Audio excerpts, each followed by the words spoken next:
डंके के चोट पे हम बोल रहे हैं। हाँ, कोई झुटला नहीं सकता इस बात को कि उनका ये स्टेटमेंट था कि आनंद मोहन जी को स्पीडी ट्रायल करा करके फांसी की सजा कराएंगे, और कुछ महीनों बाद वही हुआ। स्पीडी ट्रायल भी हुआ, फांसी की सजा भी हुई।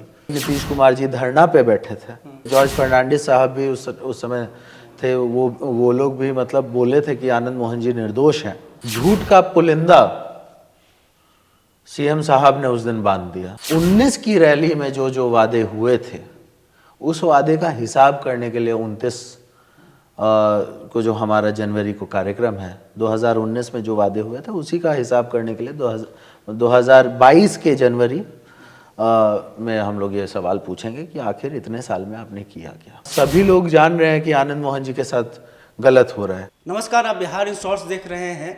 मैं हूं परमवीर सिंह।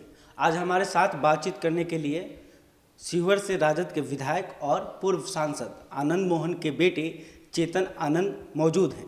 इनसे बात करेंगे सिंह गर्जना रैली को लेकर, जो कि 29 जनवरी को पटना में किया जाएगा। और चेतन आनंद का ये दावा है कि पूरे बिहार से हर समाज के लोग सिंह गर्जना रैली में शामिल होंगे और इनके जो मुख्य बिंदु की मांगें हैं, जिसमें खास करके आनंद मोहन की रिहाई की जो मांग है, उसको लेकर लोग आवाज़ उठाएंगे। चेतन आनंद जी से पहला सवाल ये रहेगा कि आनंद मोहन की रिहाई के साथ साथ आपकी अन्य और कौन सी मांगे हैं सिंह गर्जना रैली में? देखिए, आपको याद होगा कि आज से 2 साल पहले 19 में माननीय मुख्यमंत्री ने खुद से ये कुछ वादे किए थे।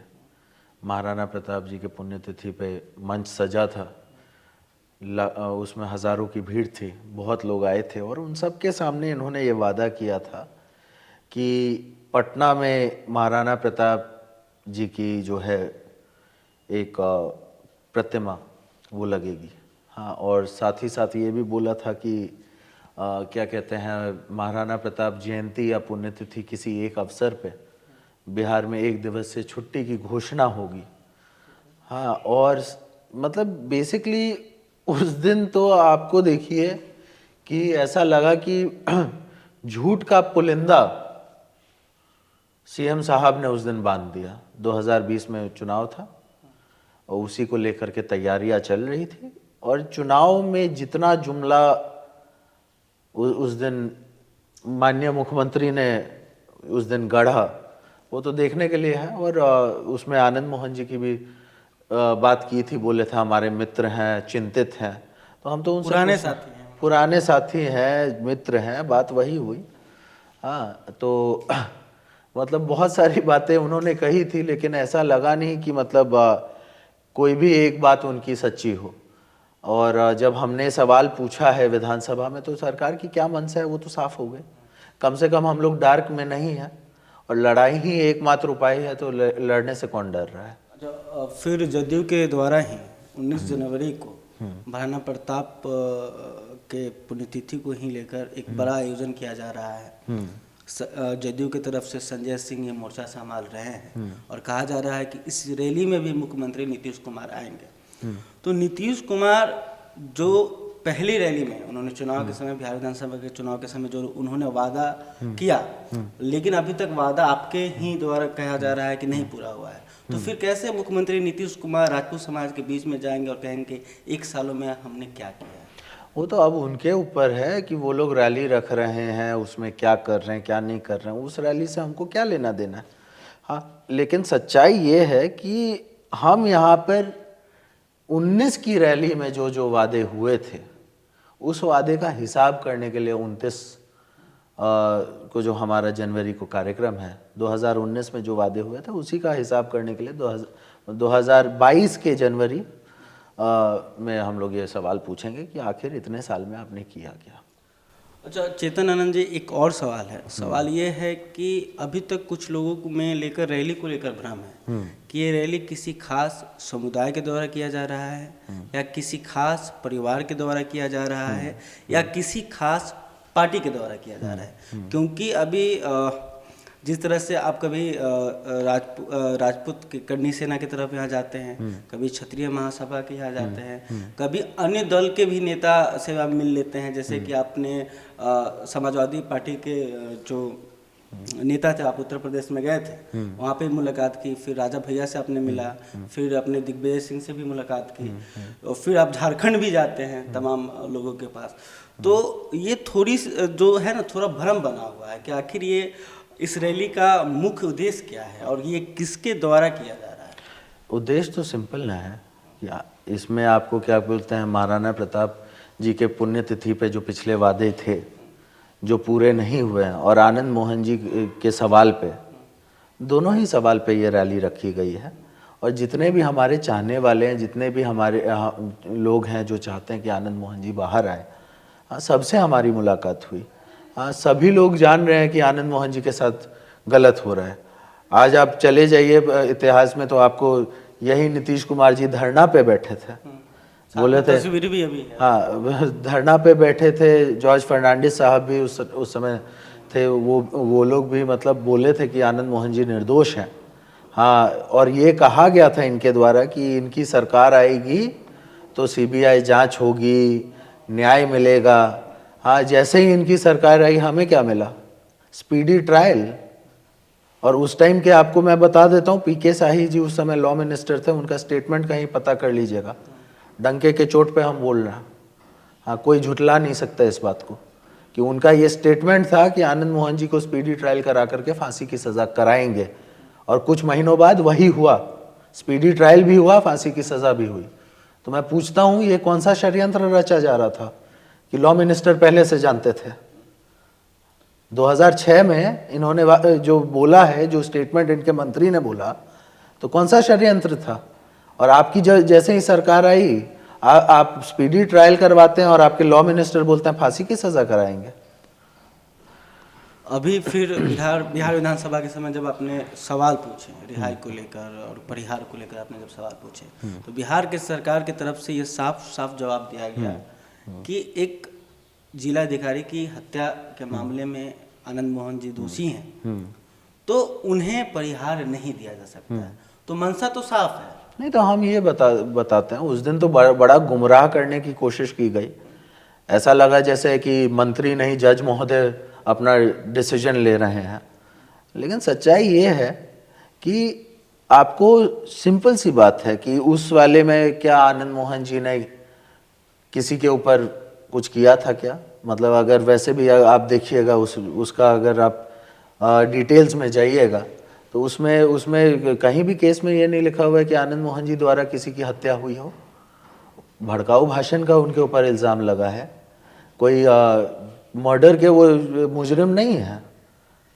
उकसाना और भड़काऊ भाषण अलग धारा हो जाता है, धाराएं बदल जाती हैं, और जब धाराएं बदल जाती हैं तो उसके हिसाब से मैं ये भी पूछना चाहूँगा कि 2019 तक का आपने परिहार कैसे दे दिया? जब आनंद मोहन जी परिहार का हक नहीं रखते थे तो आप 2019 तक का परिहार कैसे मिल गया आनंद मोहन जी को? और 2019 के बाद आपके अंदर कौन से ज्ञान के तंतु जो है जागरूक हो गए, जो आपने जो है एकदम से परिहार देना बंद कर दिया? हाँ, आपको लगा कि अच्छा ये लोग पॉलिटिक्स में इन लोग का वापस से उदय हो गया है, तो कैसे इन लोगों को दबा के रखा जाए?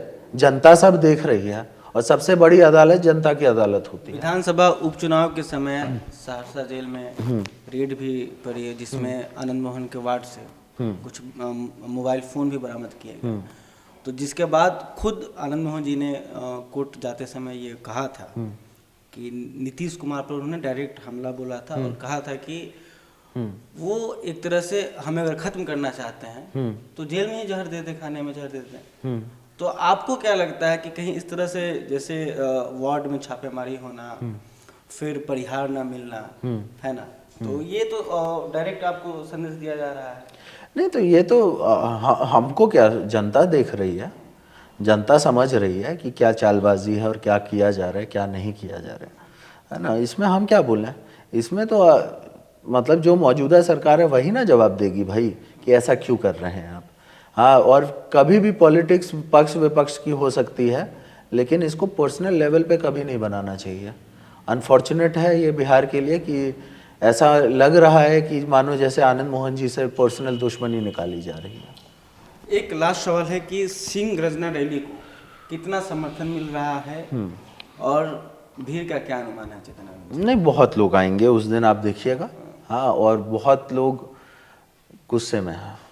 हाँ, आपको याद होगा कि राजस्थान में भी एक कार्यक्रम हुआ था।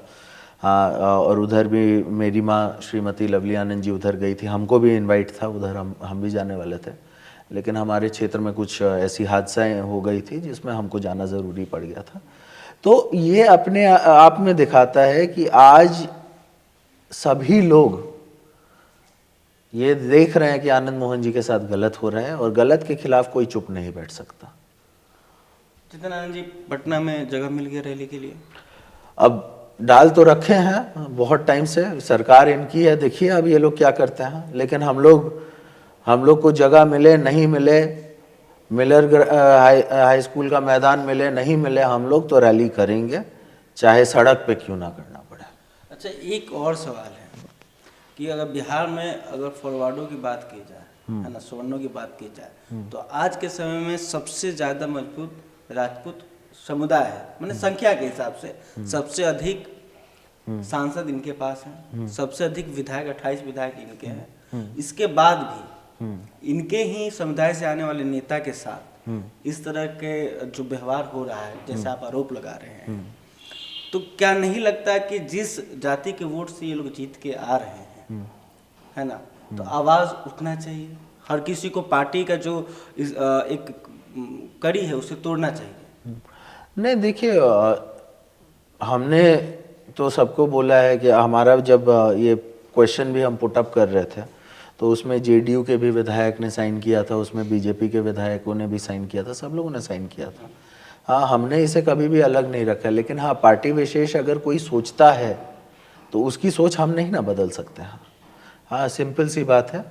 हाँ, हम तो चाहेंगे कि ज़्यादा से ज़्यादा लोग, क्योंकि न्याय अपनी जगह है, हम तो चाहेंगे कि ज़्यादा से ज़्यादा लोग इसमें सहयोग करें, लेकिन हम साथ ही साथ ये भी कहेंगे कि धन्यवाद है हमारे नेता प्रतिपक्ष का, हाँ, हमारे पार्टी का, अन्य जितने भी विरोधी दल के पार्टियां, सब लोगों का, जिन्होंने उस दिन जो है जिस तरीके से आनंद मोहन जी के लिए आवाज़ उठी, हमको लगता है कि बहुत टाइम बाद इस तरीके से ये आवाज़ उठी है।